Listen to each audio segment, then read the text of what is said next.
दुनिया में सबसे दुखी कौन? एक छोटे से गांव में एक आदमी था जिसका नाम दिनेश था।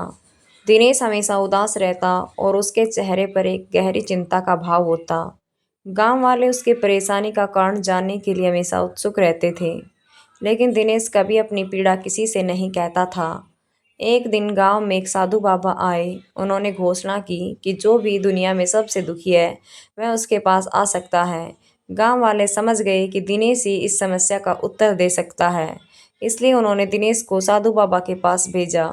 दिनेश साधु बाबा के पास गया और कहा, बाबा, मैं बहुत दुखी हूँ। मेरी ज़िंदगी में कभी कुछ ठीक नहीं होता। मेरे पास कोई साधन नहीं है और मैं हमेशा उदास रहता हूँ। मुझे नहीं पता कि मैं अपने दुख से कैसे छुटकारा पाऊँ। साधु बाबा की बात सुनकर उसने कहा, मैं तुम्हें एक चुनौती देता हूँ। गांव के बाहर एक सुंदर बगीचा है। वहाँ एक विशेष पेड़ है जिस पर चमत्कारी फल लगते हैं। उन फलों को खाकर तुम्हारा दुख दूर हो जाएगा, लेकिन एक शर्त है। तुम्हें केवल एक ही फल लेना होगा और वह भी लेकर लौटकर उसे अपनी आंखों से छिपाना होगा। अगर तुम दूसरों के दुखों को महसूस करोगे तो तुम खुद अपने आप को दुख को कम करने का रास्ता ढूंढ पाओगे।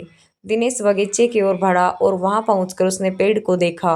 उस पेड़ पर रंग बिरंगे और सुंदर फल लगे हुए थे। उसने एक फल तोड़ा और उसके घर वापस आ गया। जब उसने फल को काटा तो उसके अंदर एक संदेश मिला।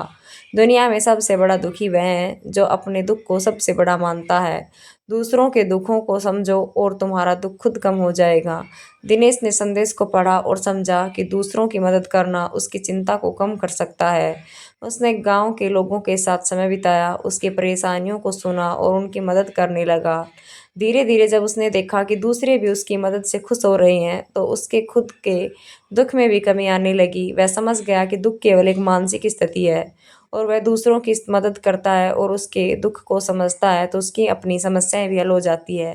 तो दोस्तों, इस कहानी से हमें यह सीख मिलती है कि दुनिया में सबसे बड़ा दुखी वही होता है जो अपने दुख को सबसे बड़ा मानता है।